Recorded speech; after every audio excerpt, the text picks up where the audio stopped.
ಆದಿಚುಂಚನಗಿರಿ ಮೈಸೂರು ಶಾಖಾ ಮಠದ ಶ್ರೀ ಸೋಮನಾಥೇಶ್ವರ ಸ್ವಾಮೀಜಿಯವರ ದಿವ್ಯ ಸಾನ್ನಿಧ್ಯದಲ್ಲಿ ಹುಣಸೂರು ತಾಲೂಕಿನ ಬಿಳಿಕೆರೆ ಹೋಬಳಿಯ ಬೋಳನಹಳ್ಳಿಯಲ್ಲಿ ಶ್ರೀ ಮಾತೆ ಮಾಳಿಗೇಶ್ವರಿ ಸೇವಾ ಟ್ರಸ್ಟ್ ಅವರು ನೂತನವಾಗಿ ನಿರ್ಮಿಸಿರುವ ಸಪ್ತಪದಿ ಮಂದಿರ ಹಾಗೂ ಸಮುದಾಯ ಭವನದ ಉದ್ಘಾಟನಾ ಸಮಾರಂಭವನ್ನು ಆಯೋಜಿಸಲಾಗಿತ್ತು.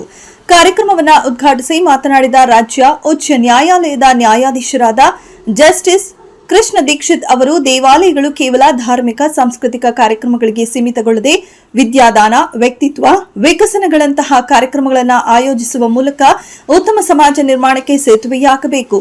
ಜಾತಿ ಭೇದ ಮರೆತು ಎಲ್ಲರೂ ಏಕತೆಯಿಂದ ದೇವತಾ ಕಾರ್ಯಗಳಲ್ಲಿ ಪಾಲ್ಗೊಳ್ಳಬೇಕು. ಸಾಂಸ್ಕೃತಿಕವಾಗಿ ಧರ್ಮ ಜಾತಿ ಎನ್ನದೇ ಜನರು ಸಂಘಟಿತರಾದಾಗ ಮಾತ್ರ ಸದೃಢ ಸಮಾಜ ನಿರ್ಮಾಣ ಮಾಡಲು ಸಾಧ್ಯ. ಇಲ್ಲವಾದಲ್ಲಿ ಬ್ರಿಟಿಷರಂತೆ ಕೆಲ ಕಾಣದ ಶಕ್ತಿಗಳು ನಮ್ಮನ್ನ ಒಡೆದು ಆಳುವ ತಂತ್ರ ಅನುಸರಿಸುತ್ತವೆ ಎಂದು ಎಚ್ಚರಿಸಿದರು. ಇನ್ನು ಕಾರ್ಯಕ್ರಮದ ಅಧ್ಯಕ್ಷರಾದ ರಾಜ್ಯ ಉಚ್ಚ ನ್ಯಾಯಾಲಯದ ನಿವೃತ್ತ ನ್ಯಾಯಾಧೀಶರಾದ ಚಂದ್ರಶೇಖರಯ್ಯ ಅವರು ಮಾತನಾಡಿ, ಕಾನೂನು ಹಾಗೂ ಕಾಯ್ದೆಗಳಿಂದ ಸಮಾಜದಲ್ಲಿರುವ ಭ್ರಷ್ಟಾಚಾರವನ್ನು ನಿಯಂತ್ರಿಸಬಹುದೇ ಹೊರತು ನಿರ್ಮೂಲನೆ ಮಾಡುವುದು ಅಸಾಧ್ಯ.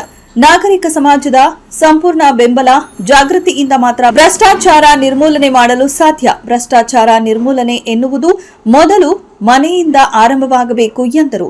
ಇದೇ ಸಂದರ್ಭದಲ್ಲಿ ನಿವೃತ್ತ ಲೋಕಾಯುಕ್ತ ಸಂತೋಷ್ ಹೆಗ್ಡೆ ಅವರು ಮಾತನಾಡಿ, ಭಾರತೀಯ ಸಂಸ್ಕಾರ ಪಾಲನೆಯಿಂದ ಮಾನವೀಯತೆ ಗುಣಗಳನ್ನು ಅಳವಡಿಸಿಕೊಳ್ಳಲು ಸಾಧ್ಯವಾಗುತ್ತದೆ. ಸಮಾಜದಲ್ಲಿ ದೊಡ್ಡ ಮಟ್ಟದಲ್ಲಿ ಬೆಳೆಯಬೇಕು, ಶ್ರೀಮಂತನಾಗಬೇಕೆಂಬ ಬಯಕೆ ತಪ್ಪಲ್ಲ. ಆದರೆ ಅವುಗಳನ್ನು ನ್ಯಾಯ ಮಾರ್ಗಗಳಿಂದ ಸಂಪಾದಿಸಬೇಕೇ ಹೊರತು ಅಡ್ಡದಾರಿಯಿಂದಲ್ಲ. ದುರಾಸೆ ಬಿಟ್ಟು ಬದುಕುವುದನ್ನು ನಾವು ನಮ್ಮ ಮಕ್ಕಳಿಗೆ ಹೇಳಿಕೊಡಬೇಕಿದೆ ಎಂದರು.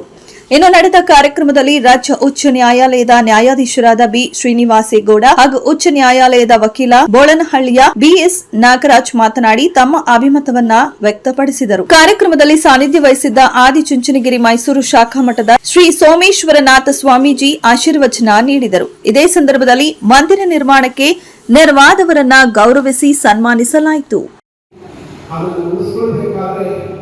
ತಂದೆ ತಾಯಿಗಳು ನಮ್ಮ ಮಕ್ಕಳಿಗೆ ಸಂಸ್ಕಾರ ಕೊಡಬೇಕು. ಇಂತಹ ದೇವಾಲಯಕ್ಕೆ ಮಕ್ಕಳನ್ನ ಕಳಿಸ್ಬೇಕು. ಬೆಳಗ್ಗೆ ಎದ್ದು ಅವರು ಕೈಕಾಲು ಮುಖ ತೊಳೆದು ಬಂದು ನಮಸ್ಕಾರ ಮಾಡಿ, ತಂದೆ ತಾಯಿಗಳಿಗೆ ನಮಸ್ಕಾರ ಮಾಡಿ ಅವ್ರ ಶಾಲೆಗೆ ಹೋಗುವಂಥ ಪದ್ಧತಿಯನ್ನು ನಾವು ಕಲಿಸಬೇಕಾಗಿದೆ. ಹಿಂದೆ ಅದನ್ನು ಮಾಡ್ತಾ ಇದ್ರು. ಆದರೆ ಎಷ್ಟು ಜನ ಹೀಗೆ ಮಾಡ್ತಾ ಇದ್ದಾರೆ? ನಮ್ಮ ತಂದೆ ತಾಯಿಗಳಿಗೆ ನಮಸ್ಕಾರ ಮಾಡುವಂಥ ಭಾವನೆ ಯಾರಿಗೆ ಬಂದಿದ್ದಾರೆ ಈಗ? ಕಾರಣ ಅದಕ್ಕೆ ನಾಗರಿಕ ಸಮಾಜ ತುಂಬ ಮುಂದೆ ಹೋಗ್ತಾ ಇದೆ. ನಮ್ಮ ಹಿರಿಯರನ್ನು ಗೌರವಿಸುವಂಥ ಆ ಭಾಗ್ಯವನ್ನು ನಾವು ಪಡ್ಕೊಳ್ಬೇಕಾಗ್ತದೆ. ಅಂತಹ ದಿನಗಳು ಮುಂದೆ ಬರಲಿ.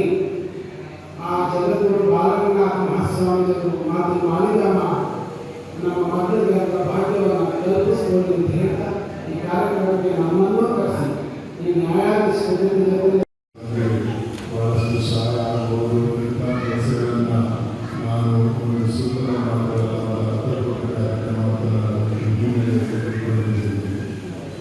ಅದೇ ರೀತಿ ಇವತ್ತಿನ ಕಾರ್ಯಕ್ರಮದಲ್ಲಿ ಒಳ್ಳೆಯ ಕೆಲಸ ಮಾಡಿದವರನ್ನು ಗುರುತಿಸಿ ಸನ್ಮಾನಿಸುವುದು ಕೂಡ ಒಂದು ಅರ್ಥಪೂರ್ಣ ಕಾರ್ಯಕ್ರಮವನ್ನು. ಇಂಥ ಕಾರ್ಯಕ್ರಮಗಳಿಂದ ಸಮಾಜಕ್ಕೆ ಎರಡು ಸಂದೇಶಗಳು ಹೋಗುತ್ತದೆ.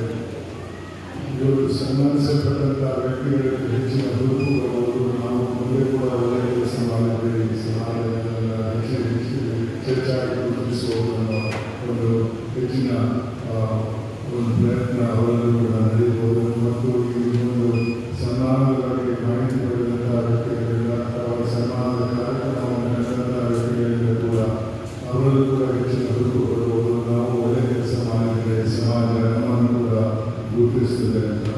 ಈ ಹಿನ್ನೆಲೆಯಲ್ಲಿ ಸಮಾಜದಲ್ಲಿ ಶಾಂತಿ ಸೌಹಾರ್ದ ಇರಬಹುದು. ಅದಕ್ಕಾಗಿ ನಾನು ಈ ಕಾರ್ಯಕ್ರಮವನ್ನು ಒಂದು ಸುಂದರ ಮತ್ತು ಅರ್ಥಪೂರ್ಣ